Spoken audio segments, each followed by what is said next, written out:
In this video, we're going to compare the values of some of the top rookies from the last 4 draft classes using the data tool CardHedge. So the way I'm going to basically do this is I've just chosen the top 2, what I consider to be the top 2 rookies from the last 4 draft classes, and we will compare their PSA 10 Prism Silver. I'm just choosing that one because it's a good solid baseline. There's usually enough sales of it to make some kind of general assumption. Prism Silver gives us a base to look at. So let's go into this.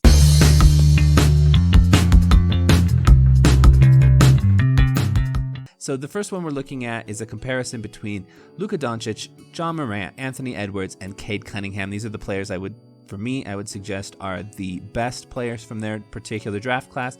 You can see here this top line is actually that's the Luka Doncic one, so quite a bit higher than anybody else. And the next 3 are all pretty close. Of course, Cade Cunningham comes in there at the very end. But the other ones are Ja Morant and Anthony Edwards are quite close. You can see Ja Morant was significantly higher at certain points during March and April, and sometime it looks like around May started to even out a little bit, and since then it's even closer. There's times where Anthony Edwards is more valuable, there's times where Ja Morant is more valuable, but pretty close, which I find to be quite interesting. Ja Morant, you can see here, this is only 6 months, but you can already see, Ja Morant's value has come down a decent amount, whereas Anthony Edwards is kind of on the up and up a bit. And then Cade Cunningham seems to enter the space here. Pretty similar space. All right, now we're going to look at the second best player from each, what I would consider to be the second best player from each draft class. Now that big old jump there is actually it's a golden auction where there was a batch of them or something. So I made a mention of that one to the guys over there at CardHedge, and I think that is no longer in there. So this graph won't look so crazy. So because of that bump though in this graph I also have a zoomed in graph, so that doesn't include that part. So let's check that one out. So this is the zoomed in graph. So I should mention, one of the things I do like about CardHedge is the fact of how responsive they are. I mean, I put a message to mention, that there was this outlying stat that seemed to really mess up the graphs, and they got back to me within maybe 12 hours or less, maybe like 6 hours. So it was a quick response, and they quickly dealt with the issue. That's one of the things I really like about CardHedge. I feel like it's so easy to communicate with them, to give some advice or feedback, and to know that it actually is going somewhere. So I really like that. So anyway, this is Trae, Zion, LaMelo, and Scottie Barnes. So the top one there is the Zion Williamson card, generally higher, although the LaMelo ball has had times where it's gone higher than that. The Trae Young is down quite a bit, and then the Scottie Barnes is even lower than that. But keep in mind the Scottie Barnes there is a PSA 9, so it's not really comparable, I think. The only reason it's PSA 9 is because there was no PSA 10. A lot of the brand new rookie class, it's going to be that way just because there's only a few cards that have been graded, for some of these newer sets. But this is an interesting one. Zion Williamson still really high in the collector's mindset, despite the fact that he's very, very unproven. And LaMelo still very high, despite the fact that, I don't think he's, I don't know, I guess I talked negative about him, but I don't think he's going to live up to his hype. And Trae has gone down. If we zoomed out, we would be able to see that Trae went down quite a bit, and then he's evened out after that. Now this one here is just of the 2018 and 2019 draft class. So this is Luka, Trae, Ja, and Zion. This is a pretty interesting one, I think. So again, Luka is at the top spot, and I would say as he should be.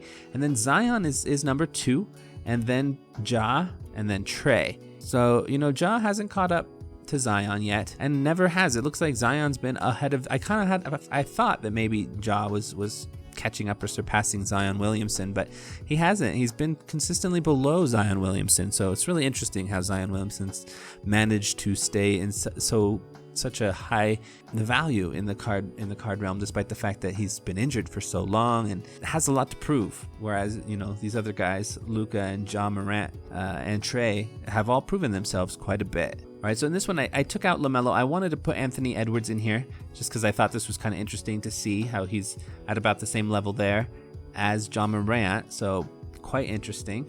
LaMelo is still higher than those guys. And here we have LaMelo, who is, like I said, a little bit higher. But again, Luka skies above all these other guys. So really, LaMelo, Anthony Edwards, Ja Morant, those guys are all pretty close to each other in value, at least for this particular card. And here we have a comparison that looks at Ja, Anthony Edwards, LaMelo, and Zion. So again, Zion, the highest of the bunch. even though LaMelo did pass him at times. So I kind of thought that maybe Zion would have come down low enough where he could be a good buy, but I don't think that's necessarily true with a lot of the relatively valuable cards. I don't think he has come down that much.